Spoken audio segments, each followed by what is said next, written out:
Okay, I think we are live now. Hey everyone, welcome back to Decentralized Mic. This is episode 8. I'm Ben, CEO of Brer.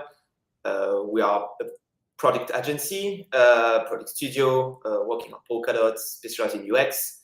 And today we're going to dive into a great and interesting topic, I'd like to say, that is about chain abstraction and how to, enhance and facilitate mainstream adoption for blockchain.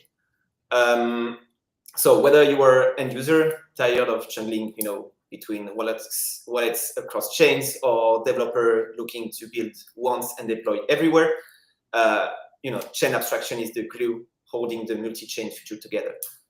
Today we're gonna explore how ecosystems like Polkadot and Cosmos are approaching these challenges differently and in their own way.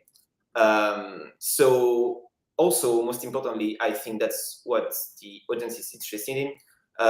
What does it mean for your users? Are we finally close to Web3 that feels like Web2? So let's get into it. Maybe first of all, guys, I'd like you guys to introduce yourself. What have you done? Why are you here? Maybe we can start with you, Dean. Sure. Yes. So I'm Dean Tribble. I'm CEO of Agoric. Agoric is a layer 1 blockchain that does smart contracts, but for doing cross-chain, we call orchestration, right? Coordinating the activity of multiple chains in order to provide seamless end-to-end use cases. And that's sort of core to, or the next step after chain abstraction, which we'll talk about. We'll talk about a bunch, but being able to have end users be able to say, yeah, take my money from over there, trade it for that thing, and buy something on yet another chain, where they do one signature, they do one action. That's kind of critical to what we see as the future of things that people can do on chain.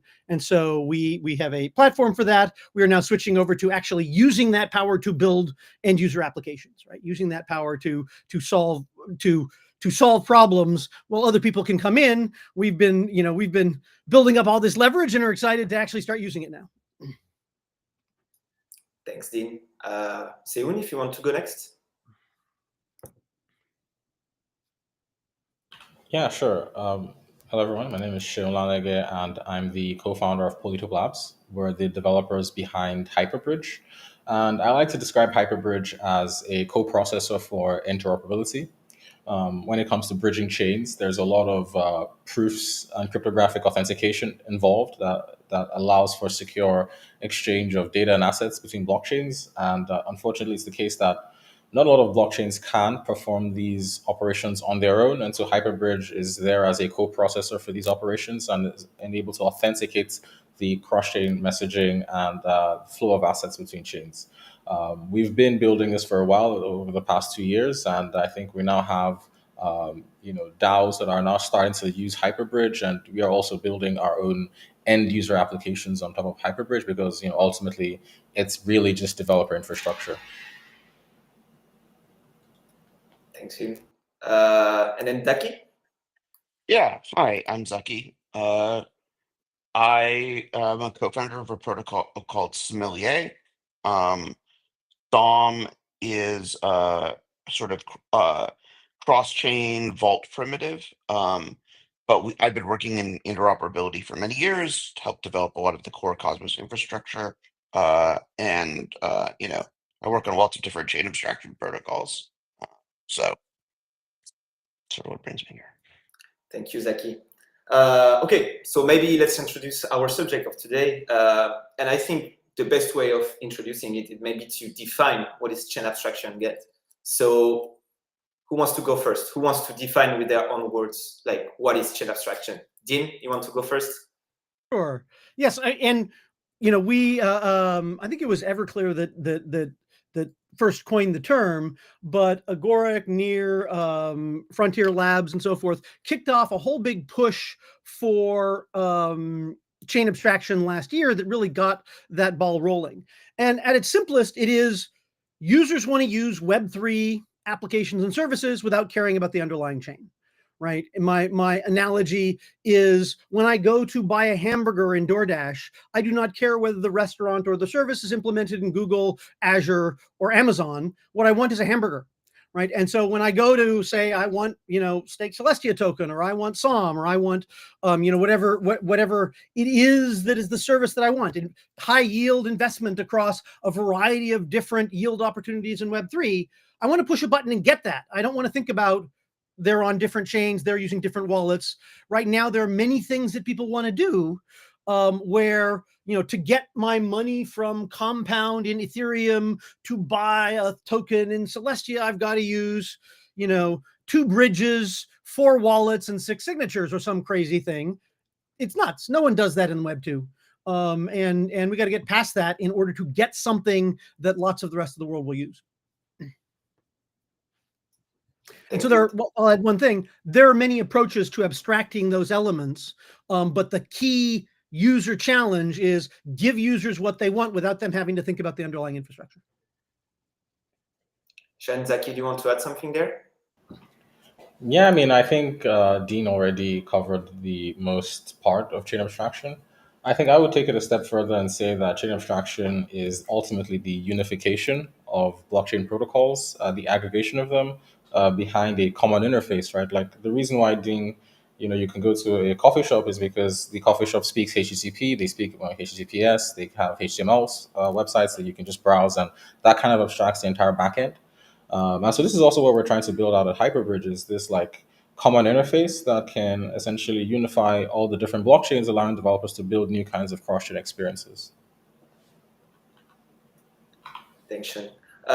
And so, guys, what do you think? Like, where are we right now with all this? We're like, this is not like new, right? Chain abstraction. So, where are we today from a developer point of view in terms of chain abstraction?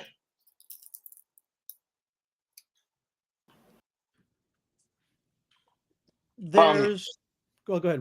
Go ahead, Zaki. I would say that one of the things that we seem to have made significant amount of progress towards is decoupling, like abstracting liquidity.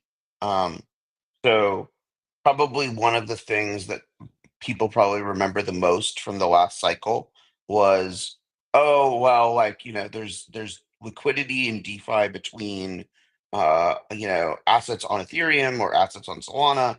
But if you want to move cross chain, if you want to go from Sol to Tia, or you want to go from ETH to DOT, you either have to go back to the legacy world of centralized exchanges, or and I think basically across the ecosystem we've made it in a sort of enormous amount of progress in terms of apps across a bunch of different ecosystems that enable you to abstract liquidity between chains. I think those are things that have been making a lot of progress. I think you're starting to also see like more and more capability to just see your balance and interact with your balance and move and like deploy funds, which is sort of a natural thing that comes after sort of abstracting liquidity. So I think those are probably 2 areas where we've made a lot of progress in terms of what's actually in production right now. And so why is it becoming like right now a priority in Web3? Like, and why it wasn't before? Like, at least like we feel right now, at least on Twitter, this is a lot of, topic that is bringing like around chain abstraction.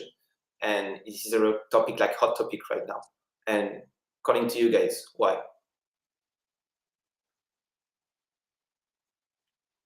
I can give mine. Go ahead. Go ahead. I'll say, I think the simple thing is, we all want users, and we've heard the message loud and clear that it's too complicated. There is the explosion of connectivity, right? So you've got more and more interop bridges so that most chains are coming online connected, but there's also the explosion of these side chains with, the Celestias and Sagas and Dimensions and, and all these ecosystems where there's lots and lots of roll-ups and small chains. The crypto world is simultaneously fragmenting while still being connected, right? And And that puts a big challenge in front of people, right? It fragments liquidity, it fragments access, it fragments, functionality and so forth, where many of the things that people want to do, I'd love to participate in your new chain, whatever it is, Milky Way, Monkey, Bera thing, right? And, but I don't even know which tools to use. I don't know which applications to use. I don't know, how what's the pathway to get my assets from here to there to be able to participate in the application you rolled out, right? As Shun said, right? In the internet, anyone can deploy something and users can get directly to it with a browser. Right now, that's not the case in Web3. Being able to do that, great, I get to a chain, but I got to get my assets there too, right? And the other thing about Web2 is I get to the thing and then I can use the service, right? I can use this new service that I heard about and rolled out. I don't have to move my things from some other service. I don't have to move my things off of Gmail onto, a restaurant app in order to use it. So being able to tie that together so that I can use Web3 as a whole is something that as more users come in, it's more obvious that that's a big gap. And we've got this explosion of connectivity and this explosion of sites to go to that's kind of coming to a head. And we also have users that really want it, right? Mainstream really wants it. So now we're hearing that, well, I want it, but it's too hard. Yeah, thanks, Dean. You mentioned like moving an asset from a place to another, like talking about cross-chain UX and so on. So from a end user point of view, like can you give an example of what is a great, user experience for an end user with using chain abstraction for cross-chain, for example? Like a use case or something that is, Sean, if you want to go next. Yeah, I think a good example of this might actually be stablecoin bridging. I think something that's we're seeing play out in industry is that maybe stablecoin issuers are realizing actually bridges are very critical to their infrastructure as a stablecoin issuer. Stablecoins can be seen as kind of reserve assets. They are accepted anywhere and everywhere. You roll up to any DeFi protocol, and they definitely have whether products or offerings that support stablecoins. And so, if you weren't able to move your stablecoins in a very easy way from chain to chain, then of course this hurts the experience, right? So, bridges and stablecoins are definitely a match made in heaven, and I think ultimately will play a big part in this chain abstraction narrative as a way for people to easily take their assets from one chain to the other. However, that's done, whether it's through Circle's custom bridge solution or potentially a more decentralized and open alternative. Zaki, do you have something to add here? Always. So, sure. Go ahead. You first. Just fully agree that the sort of stablecoin experience is starting to display more and more of what the best of what we can offer in terms of chain abstraction. It's also kind of representative of just the sheer amount of infrastructure work that is required to deliver a good UX. I was very involved in bringing USDC and CCTP, which is Circle's bridging protocol, natively to Cosmos. And without a doubt, that single thing has probably done more to improve the user experience of Cosmos than any other thing that I've worked on. And so, bringing Noble there, and sort of the user experience around different apps that are sort of stablecoin centric. I think both show the progress and the promise of chain abstraction. So I think those are good examples of where we're at. And also they show the limits of chain abstraction, right? There is, you hear account abstraction, chain abstraction, network abstraction, and orchestration, right? So there are big, vastly improved tools for moving tokens, IBC Fun or Skip Go or dBridge or what have you, for moving tokens from one chain to another or doing a swap along the way, right?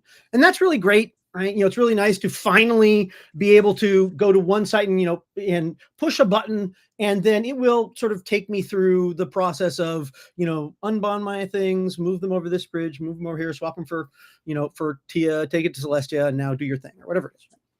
And that's really great and a big improvement over 2 years ago. But when you buy a plane ticket or you buy a hamburger in another country, you don't take your money and move it to the bank of the hamburger place and then pay for the hamburger. You do an end-to-end thing that has, an end consequence, right? Moving your money is something we have to do all the time, but it's not something that people generally want to do. They want to move it in order to do something. And so the next level of, great, I've got a single account. I can see all of my stuff. I can see all of my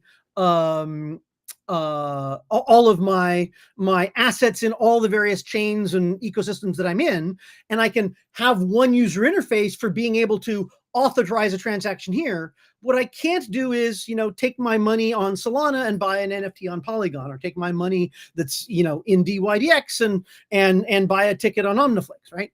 And that end-to-end use case is the next step. So the limitations of being able to abstractly issue transactions anywhere using the same infrastructure is a big step forward and is really critical.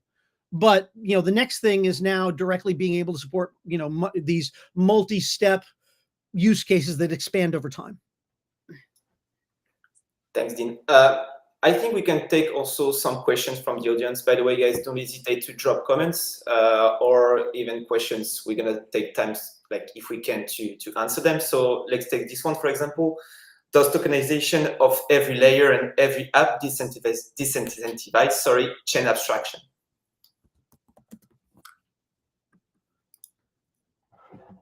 I think for a long time, the tokenization of every layer and every app did disincentivize chain abstraction, because everyone was trying to capture like a metric on their chain through some sort of growth program, and then use that metric to drive a narrative around value for their token.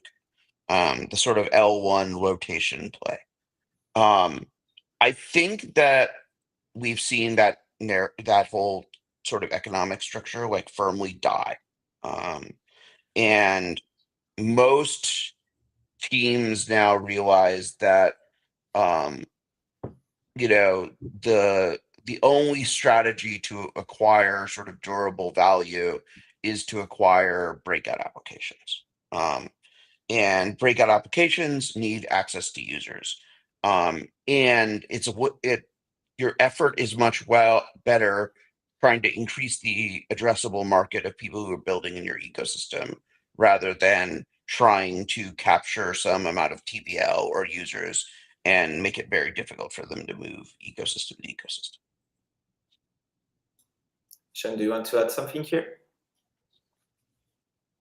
No, I think that's really well put. I was going to say that maybe this was the case previously, but now we have an oversupply of blockchains and an oversupply of infrastructure, and now users are the main focus, right? And now applications have to be able to access these users potentially through multi-chain expansion. Okay, so maybe Sean, you can keep the. Oh, sorry, Dean.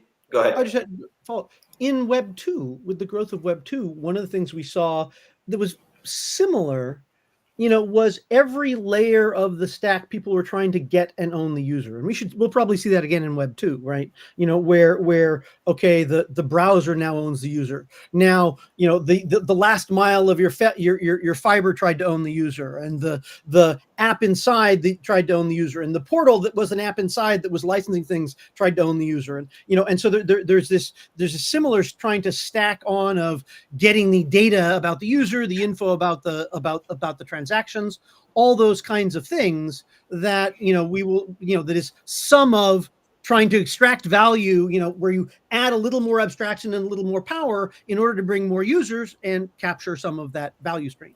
And so it's the same kind of dynamic. It is an important thing to do, but as like you said, the biggest thing is let's bring more users, right? We have a bunch of power here that solves problems people do care about. That is that has got to be the big driver of growth. And I fully agree with you on that. So that we explored the subject broadly, right?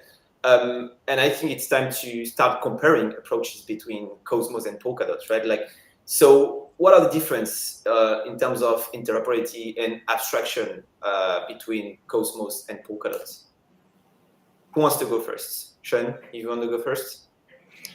Actually, I think I'm uniquely unable to speak on this. I think Polkadot and Cosmos have very two different philosophies in terms of interoperability. Polkadot's core idea was to have a hub that converges and aggregates security and aggregates, messaging and connections. We see this with XCM and the HRMP and sort of messaging between parachains, where Cosmos kind of opted for a more sort of P2P connection mechanism. So chains they spin up, they can opt to connect with anyone, and they can essentially make trade deals with different chains, manually, right? And I think they both have different pros and cons.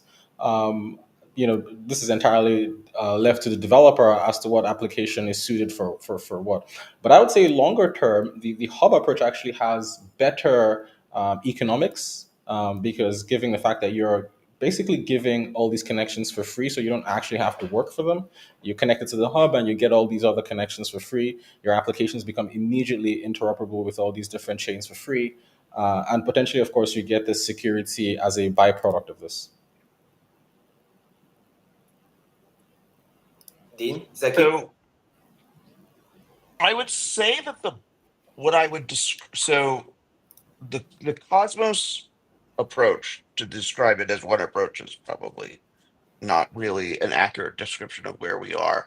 Cosmos has been successful at sort of spinning up a whole bunch of different teams that all are kind of doing sort of vaguely related things that are all sort of somewhat unified into like maybe like a common set of wallets, a common like some of those wallets like do a good job of speaking are some of the native interoperability protocols. So we have this native interoperability protocol called IBC.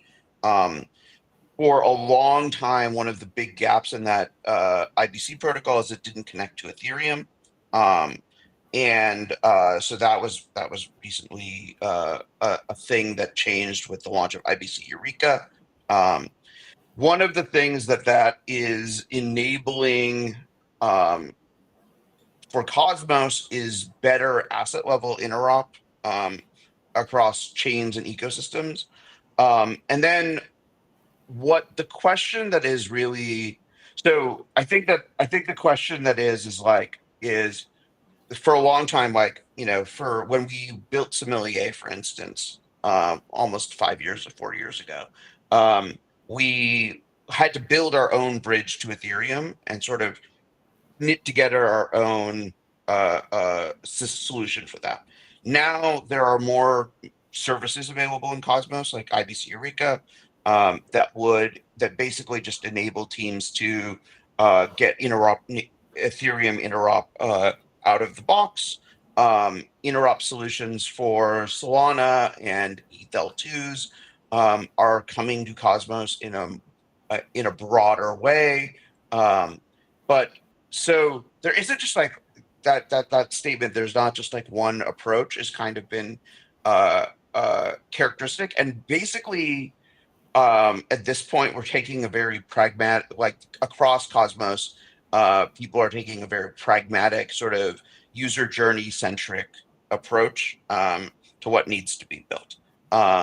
We want to be able to deliver applications that are built on Cosmos to the largest sources of liquidity.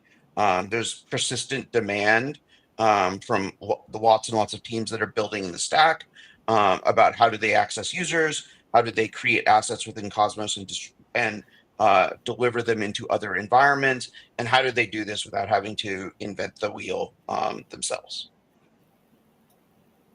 Yeah, I think there is an interesting question in the chat, and it's for you, Dean, maybe. IBC, Eureka, and orchestration have a lot of potential independently. So can you talk about how teams on Polkadot and on Cosmos can leverage it together? Sure. Yeah. So, the internet is not a uniform thing, right? There's lots of different connectivity protocols. We see it all through the lens of a browser, but underneath the covers, it's hiding a lot of bridging. Web3 has evolved similarly, where there's very different structure of ecosystems and lots of different ways of bridging that users don't care about. As I said, from a chain abstraction point of view, they want to just be able to use these things. What orchestration gives, what all these bridging technologies give us is connectivity. And whether that's, what I think of as sort of the mall approach of Polkadot, where there's lots of businesses, but they're all following the same rules and the same real estate, or the more open economy approach of Cosmos, where there's lots of businesses and they're all out in the wild blue yonder with some, cooperative arrangements or business associations they might join, but otherwise they can do peer-to-peer.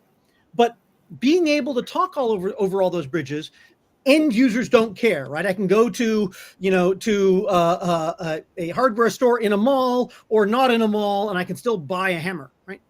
And so that ability to do use cases that span those is, I think, going to characterize much of the next cycle, much of what it takes to get non-crypto expert users to use all this stuff. So speaking to Sysl's thing, right? Eureka extends the access into Ethereum and then into other chains from Cosmos-based systems.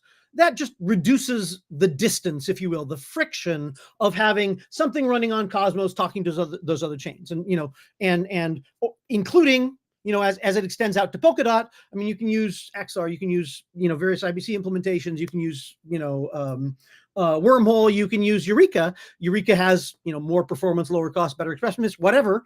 From the point of view of most programmers and for the point of view of most users, what we need is the connectivity to be able to send assets and to be able to send operations and coordinate these end user experiences across them.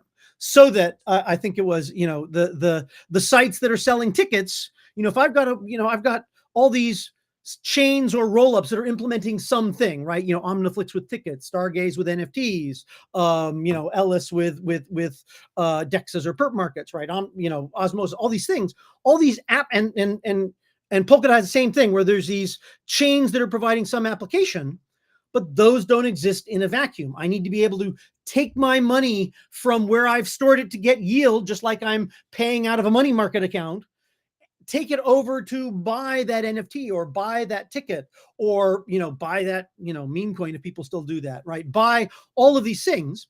That's the simple one-round experience. But there are many of these that are ongoing things. I want to pay for a subscription. I want to do a dollar cost averaging over months. I want to stake tokens and then every day come and redeem it. Well, I don't want to do that. I want the system to do that for me. And I want to redeem my rewards and then take it over to an entirely different ecosystem and build up a position. But I want to be able to say that and execute that action with high integrity on chain. That's where the ability to program stuff that crosses these bridges, program these multi-block actions, these actions over time, or rather, I, as a developer, I want to enable developers to program that so that users can just say, yeah, I want a subscription, make it happen.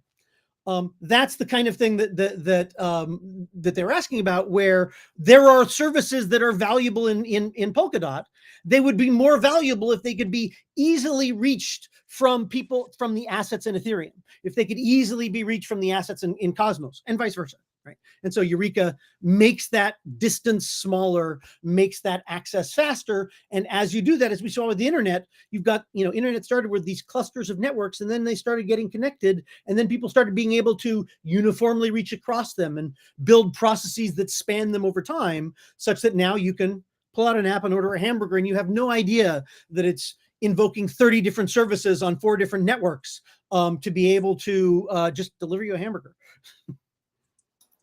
Yeah, thanks, Dean. We talked a lot about end user. I'd like to talk a bit more about the developer and the developer experience here. So from a developer experience lens, what does it mean, building with chain abstraction in mind, when it comes to cross-chain UX or cross-chain applications, what's possible? What are the possibilities here?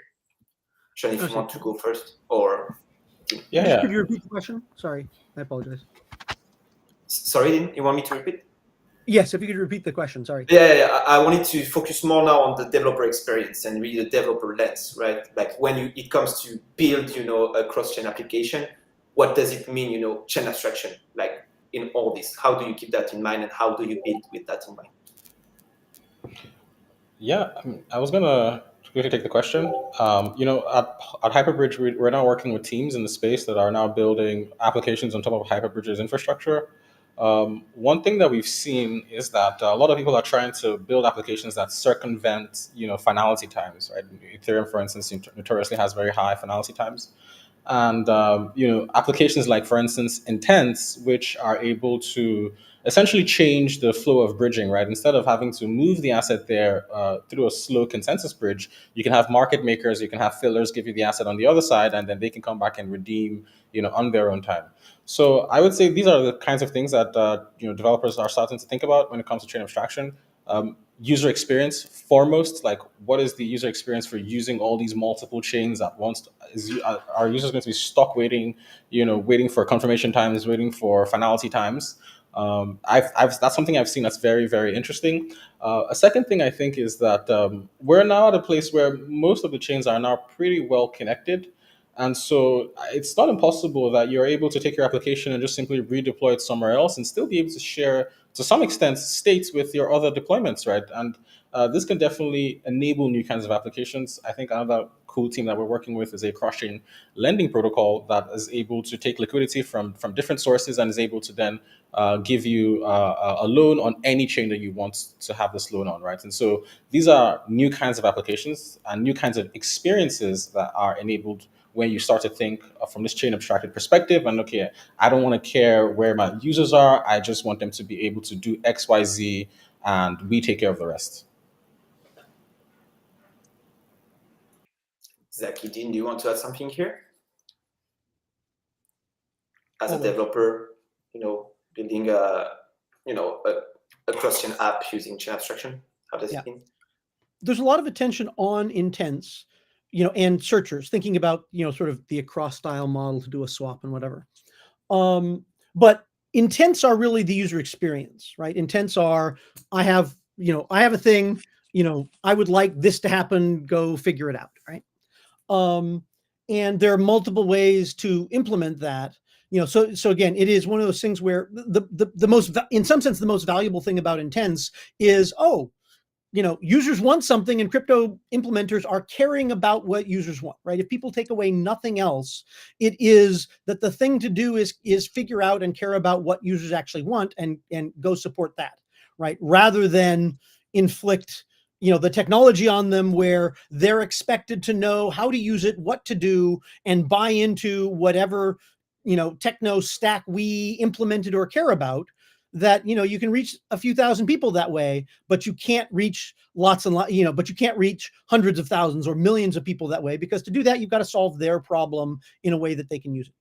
So a big thing I think for the next generation of applications is, just like Web2 apps, right? It's a user interface layer talking to an orchestration layer that talks to microservices underneath, where those microservices are lending platforms on other blockchains or swap infrastructure, what have you. But users don't want to have to manually do all of those primitives in order to accomplish something. They want to be able to invoke an operation that uses those primitives of lending and swap and transfer and so forth to accomplish something for them. And so infrastructure that makes that more possible at the chain abstraction layer makes it so you can write a program that can do transactions on multiple chains. That's great. But as I say, the next level up, the limits to that, the next level up is being able to program something that spans those chains so that whether it's on chain or off chain, you can provide that end-to-end user experience for users. I think that's something that people need to be thinking about. And sometimes, a direction that's going is like pulling in AI to do some of that, where it's off-chain AI invoking these operations. But just good user experiences is really what we need to deliver. Zaki, you want to add something here? One of the things that I have been observing is that probably for most of the last 10 years that I've been working in blockchains, you spent almost all of your time on the on-chain pieces of blockchains. And I think one of the things that I have been seeing is a shift that comes from the like improved infrastructure that's available to now spending more and more time on the off-chain pieces of blockchains, like the pieces of the software that like go and figure out the routes, the pieces of software that can monitor many lending protocols on many different chains. How do you have abstractions, and how do you provide data to a user or an LLM or an orchestration system, such that it can then turn that into some sort of actionable insight. And I think that's a huge improvement in product development. I think the one of the things that is just true is just like as you're building something, you have a finite amount of energy, resources, attention that can be put into a product. And when you have to build all like when your focus is all on building the like chain pieces of it, the chain pieces are really hard. And now as the infrastructure has improved, we can focus more on the off-chain pieces, and those off-chain pieces can produce more tangible benefits for users. Thanks, guys. So I think now we can also start focusing on the challenges ahead of us, right? Like, because we talked about a bit of everything that is being done today, but can you explain to the audience how far are we as a developer? Like, I'm a new developer. I'm building on one chain, so let's say Polkadot, and I want to deploy on all chain just by clicking on one button or something like that. How far are we from that? I don't take that as a goal at all. I mean, that's the okay, everyone's EVM, so I can use EVM. No. I mean, partly, Solidity has major security things. It's very dangerous to innovate there. People are building in Rust on our platform. You can build in JavaScript. I want to be able to do multi-block actions. Most programs in the world do not start and end within one block, which is what you can build in Solidity. So to me, deploy everywhere. No. I want to access users from everywhere. I want to access assets from everywhere, and bridging lets me do that. Deploy everywhere? That's dumb, right? If I Web2, I deploy an app on Amazon or Google, and then people can reach it from everywhere, and I can reach users from everywhere, and that's what we need. And yeah, sometimes you replicate and stuff like that. That's great. Web3 needs to do that, but deploy everywhere, I think that's an artifact of how hard it is to do cross-chain stuff right now. And people do that crazy thing in order to be able to reach users in all these different ecosystems. But if we have better cross-chain programmability, if we have better reach to users, then we do not need to do that. And it's all about scaling now. It's not about, I need to have the same program in 6 different places. And then, right now there are sites that have deployed in multiple places, and now they've got the cross-chain stuff in spades because they can't do cross-chain liquidity, and they got users in one place and not users in another, and they can't cross-sell, and people want features in one place and not in another, and now people complain and they're confused. This is not a way to go, right? What you want is uniform access, and that makes that deploy everywhere not necessary. Shanzaki, what are your take on that? Hot take? I actually tend to agree with this, and I think we're seeing this as well with, like, for instance, Unichain, where it's like applications are realizing that rather than deploying everywhere, maybe I should just own the experience and then set up the necessary rails that allow users to come to my home turf and use my application. And this is, all just going back to the app chain vision. Cosmos Polkadot kind of predicted this early on. And I think that's actually where we're eventually going to head to. I think there's now this commoditization of blockchain infrastructure. You can deploy an L2, you can deploy, Cosmos chain, you can deploy like a Polkadot SDK chain very, very easily, much easier than it was before. These tools are now much more mature. I think the chain abstraction thesis is still the app chain thesis, just kind of rebranded and refurbished and now repackaged for us. Oh, I don't think Zaki? it's that at all. Go ahead. Oh, Yeah, go I ahead. mean, I think part of the thought process here is there isn't really a story about deploying everywhere. There is a story about specialization, right? of different blockchains, different blockchain ecosystems, etc. And some of those specializations are more speculative than others, right? Like we know that like Hyperliquid and the Hyper EVM is going seems like or Hyperliquid has been doing really well with their sort of app chain side of their business for as a perp dex. And now they're trying to attract application developers on Hyper EVM. Um, and that may enable a whole bunch of applications that sort of naturally exist around like a order book. But like you wouldn't same application wouldn't make any sense on like Base, which doesn't have this giant order book. And you are seeing a lot of chains that are trying to specialize in real world assets and stable coins and stablecoin applications. And that might end up being a thing. And sometimes, bits and pieces of DeFi applications get deployed in multiple places. Like I expect you'll see lending protocols like Morpho and Euler across lots and lots of different chain categories, but probably with like completely divergent set of assets in every different category. So I think that the sort of thing that is occurring is an increasing amount of specialization across blockchains. As different application categories mature, those categories, in 2023, the sort of dominant perp dex was on Arbitrum, then it was DYDX, on Cosmos, that was Hyperliquid, which is its a sort of custom built app chain concept. But like the trend is towards specialization. And that ties to important way in which chain abstraction is in some sense the opposite of the app or a complement to the app chain thesis. What Saki's describing is, that trend towards specialization.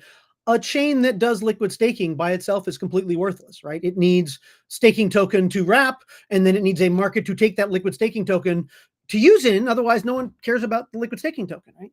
And so that specialization demands not just connectivity, but that use case is intrinsically cross-chain.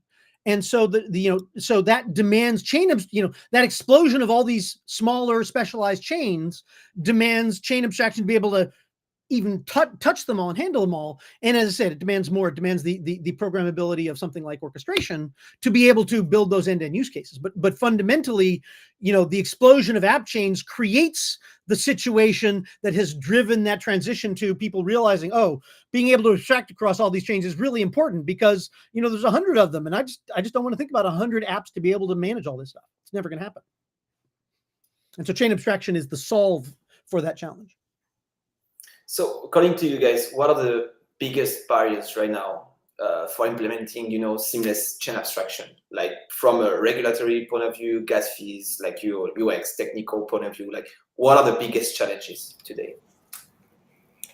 I mean, for us at Hyperbridge, especially because we've been tackling this unification problem, the biggest issue, of course, is the diversity of execution environments. We're dealing with like EVM, we're dealing with like, Sui and Aptos that have Move virtual machines. We're currently looking at Solana, and that has like this Rust-based.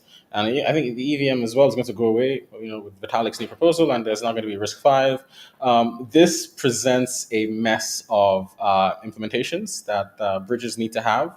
And that's just at the surface level, right? That's just, programming. Okay, then there's like finality. You go one step lower, and then there's finality issues. Slow finality. L2s are ridiculous. They finalize. I mean, if you follow their vanilla finalization, that's like a week. But you can probably get that to like an hour. But that's still not good enough. And there's all the mess of like performance as well, and high gas fees on Ethereum. Even though that's no longer an issue, I still think that's going to come back eventually as more DeFi moves back again to Ethereum.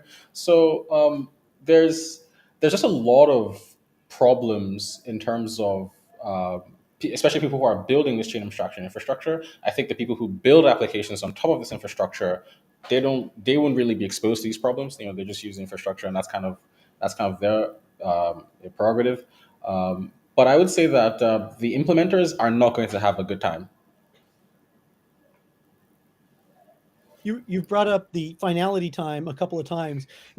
We were originally in Polkadot. We moved over to years ago over to Cosmos, both of which have reasonably fast finality, right? We have since we talked about like the solver style thing. We have in orchestration using this cross-chain programmability built a fast USDC, a bridge to be able to solve some of that problem you talked about getting assets off of ETH to anywhere else takes 20 minutes, or at best case, or 18 minutes.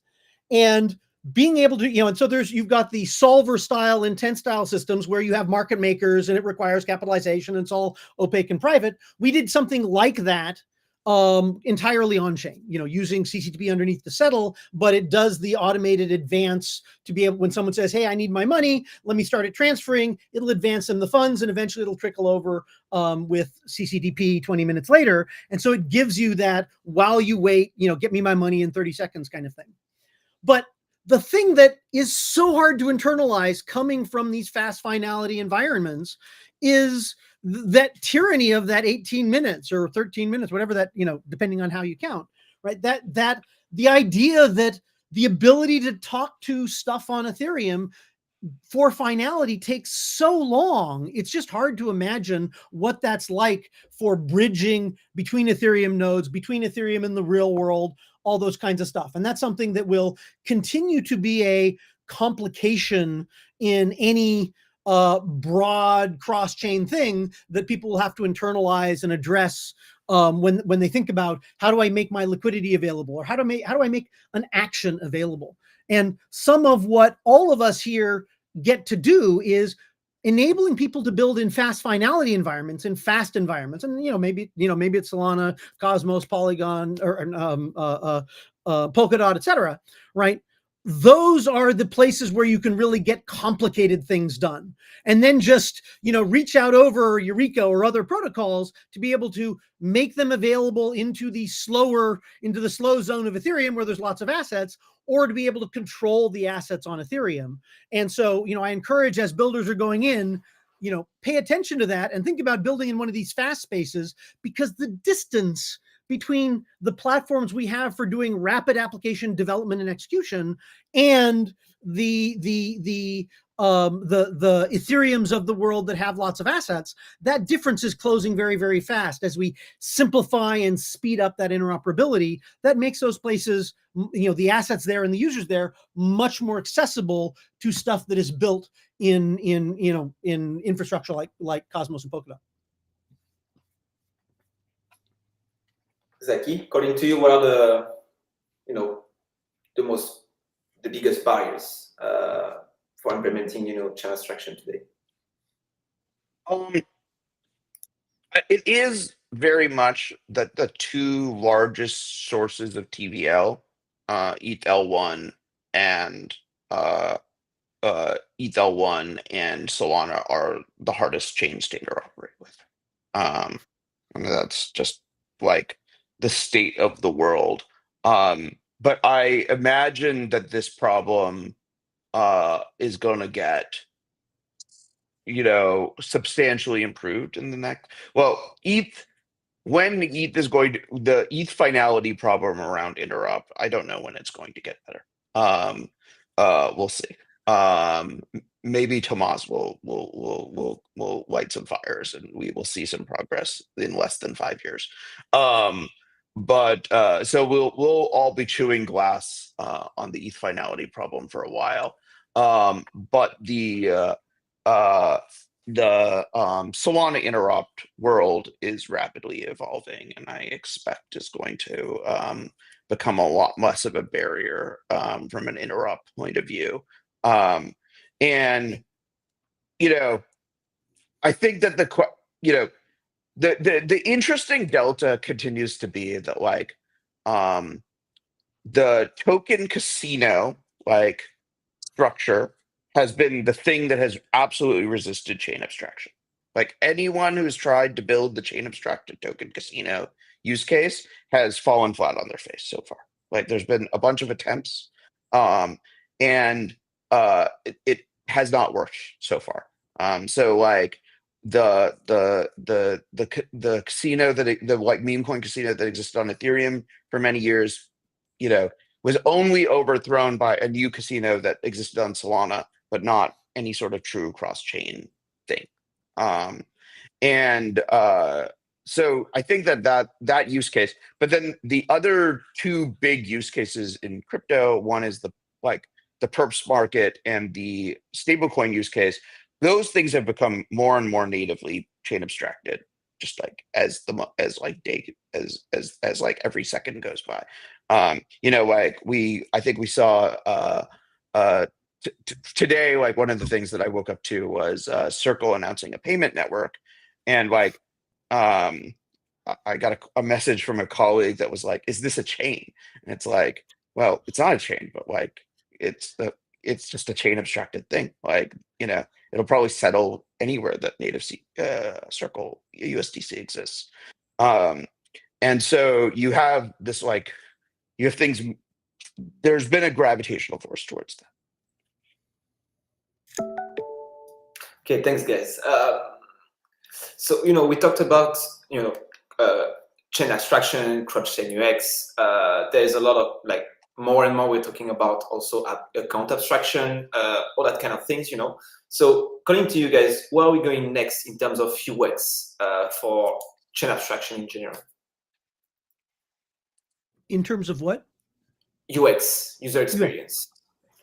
So you brought up account abstraction, and one of the other challenges that has been out there has been EVM chain abstraction has been this huge barrier. And Ethereum is launching, this thing they call EIP 7702, which is a kind of half step towards native chain abstraction in the Ethereum, or native account abstraction within the Ethereum ecosystem. And there's a bunch of chain abstraction use cases that are enabled by 7702 that are very exciting for me. Like the use case of I have an intent that allows me to execute some smart contract on the other side of that intent. A version of that becomes possible. Now, Dean will say that this doesn't enable offer safety, and he's right. That you are very much at the mercy of the author of the smart contract on the other side about whether or not the solver can screw you over. And that is true. But I suspect 80-20. There are sort of many contract calls over Ethereum that are safe enough to do things like this via the account abstraction and chain abstraction capabilities that 7702 enables. So one thing that I think a lot about is that we are kind of about a month away from what could be a golden age of EVM chain abstracted experiences. And I'm terrified that there's insufficient ecosystem coordination to achieve that golden age. I will comment, right? So that 7702 is really cool. And one of the models, like the intense model, I lock up my tokens here and authorize some other party to put a different token, or to act on my behalf on Aave or on some other set of chains.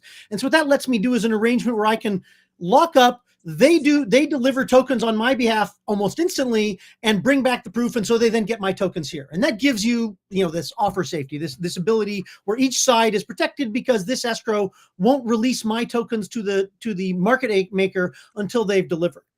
That lets you do some really important key things, like I can quickly transfer money with using off-chain market makers. Now, off-chain market makers, there's capitalization issues, and are they making money? And there's all sorts of challenges there, but that's really powerful. The problem is you can't safely authorize that same market maker that if they can see they'll be able to get funds, they can give you funds over here. You can't authorize them to withdraw the funds on your behalf. So doing, for example, a yield maximizer that every day is going to wake up, take my money and put it into the most valuable stablecoin yield thing, because that changes depending on where people want their capital and stuff like that. So, once a day or once a week, rebalancing my portfolio automatically would be great to have smart contracts do with high integrity, but you can't do that with the simple integration of that is that you can safely authorize simple swaps and transfer. You can't do that. So what you would want to do in that scenario, and I'm very excited about where this goes, also using EIP 7702, is don't authorize an off-chain agent to act on your behalf. Authorize a smart contract. Now, yes, you are subject to the behavior of that smart contract, and that's not great, but that's way better than being subject to an off-chain opaque agent that you have no idea what they're doing, and they could easily rug pull you. So authorizing a smart contract, or authorizing a smart contract controlled from Agoric's orchestration, even better, to be able to do something where it's going to wake up every day and on your behalf, rebalance portfolio or build up a position in another token over time or that sort of thing. That's going to be really powerful. So EIP 7702, I agree, is really good. And there are equivalent functionality already on Solana. So this is the thing that will enable this ability to have smart contracts, written in something like Agoric orchestration, able to reach across these interop bridges to control accounts on a user's behalf from one place. And now you start to you start to be able to program these cross-chain activities and give users a uniform experience, even though the underlying substrates of these various applications are quite different. So the account abstraction is a big power up that will take a couple of years to realize the value of, but that's a place where people should really be farming for new kinds of activities and applications. Sean, what's your take on what are going to be next things in terms of UX?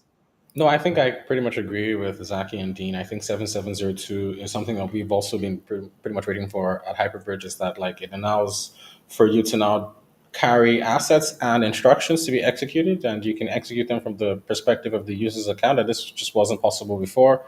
And I think it definitely will create a sort of explosion of use cases and explosion of experiences that can then happen across different chains. Definitely something that Dean also said earlier is I think we will see application developers choose chains that have faster finality as an orchestration layer that's able to quickly reach all these different chains and trigger different actions that need to happen.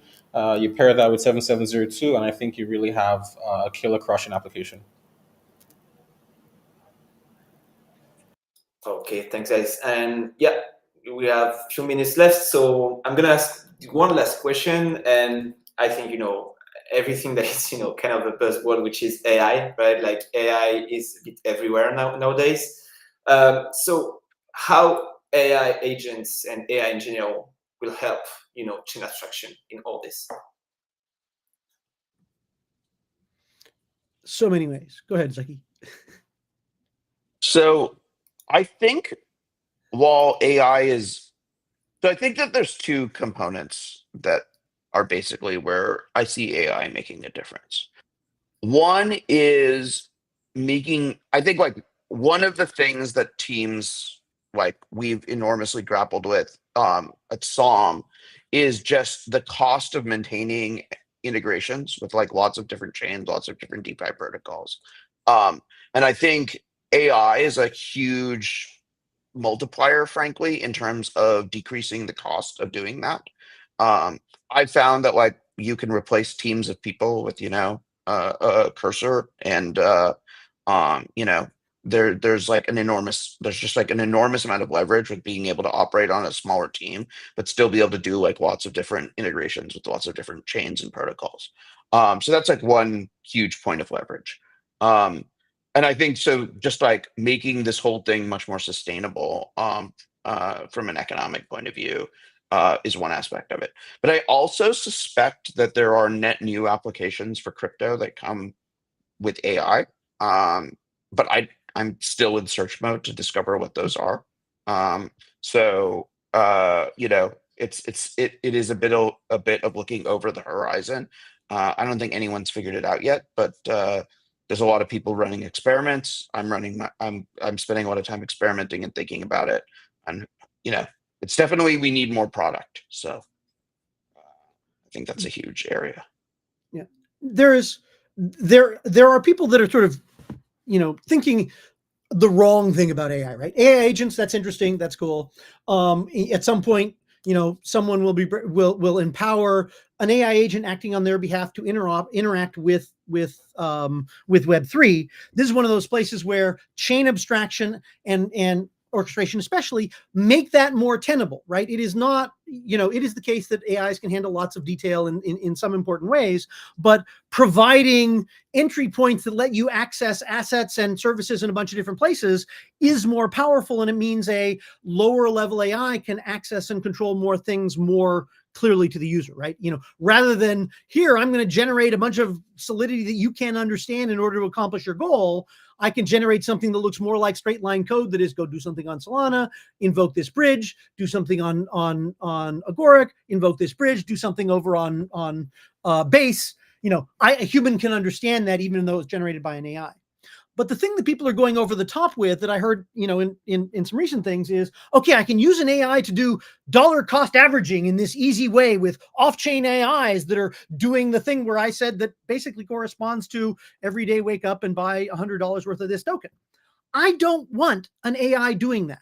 I don't want an AI doing a Dutch auction in order to do a sale of a new NFT or whatever. What I want is an algorithm, because a Dutch auction does not need a giant AI. It needs less than to figure out who's got the bid, who's the winning thing. And so smart contracts remain incredibly important as the thing that enforces the terms of cooperation among parties. And smart contracts then become a mechanism for enforcing how humans can interact with agents and how AI agents can interact with each other, where the rules are simple and clear. They're not a magic AI in the middle that decides who wins, right?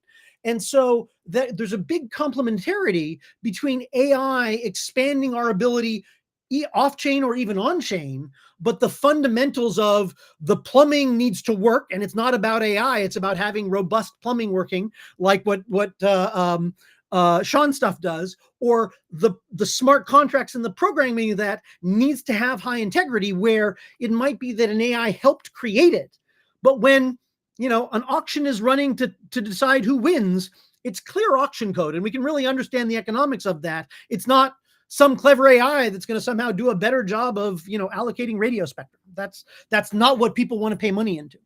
And so I think there's a very important complementarity where the high integrity of blockchain combined with the flexibility and power of AI is going to be a whole big part of what our economy looks like in just a few years. Shannon, what's your take on AI? I mean, to be honest, I'm diametrically opposed to AI and kind of how it's built using our data and everything. But I think they're very useful for sure in terms of abstracting machine interfaces. I think that's definitely going to be a section of the industry where these AI agents and AI interfaces take off. Potentially as a way to abstract away all the necessary steps and pieces of on-chain interactions. The AIs can just do them, and we don't really have to think about them. But I don't think AI may become this orchestration layer. I don't think that anyone's going to trust an AI to sort of do things on its own. It's more or less they're going to tell an AI to do something, and it has to do exactly what they tell it to do. And yeah, maybe AI becomes an interface, especially for normies who maybe don't want to have to worry about all the sort of idiosyncrasies of blockchains. They just want to have to not think about anything, and then AI just does everything for them. That's definitely a future. But is there going to be this like singularity merging of AI and blockchain? I'm still on the fence about this. I think it's not emerging. I think it's a complementarity. The other thing that is worth noting, right? Most people put their money in the hands of an expert in order to allocate and apply it, right? The investors, brokers, mutual funds, all these things. The thing about an AI, eventually, at the point where, they're rapidly getting smart and powerful, is they don't, however good they are, they don't generally have bad days. They don't change because their family is having trouble, or that they're sick this week, or they have to take care of their kids, or it's vacation time, right? And so there is a reason to expect that people will gradually transition to AIs, in fact, doing a lot of their help and management. And that is one of the things people do for chain abstraction is this, my interaction is I want to explain what I want and you figure out how to go access all these chains. And so, MCPs of the world, the AI environments, the ELIZAs, they are another user interface. In the same way that the Web 1, because people used browsers as a uniform user interface for a lot of things, yeah, it's probably going to be one of those ways in which we get to unify and provide a uniform experience to end users, which is the end goal. And it's not the only thing. It's still the case that I want to be able to see graphs of my own and interact directly, but AIs will be an important tool there. All right, guys. Thanks a lot. I think that's a wrap on episode 8 of Decentralized Mike. Huge thanks to our guests for breaking down one of the most misunderstood but vital topic in Web3 right now. If you enjoyed this conversation, share it, tag a builder who needs to hear this, and follow the Polkadot account for more real talk from across the Polkadot ecosystem and beyond. Thanks all for listening, and until next time, bye-bye. Bye, everyone. Thank you all.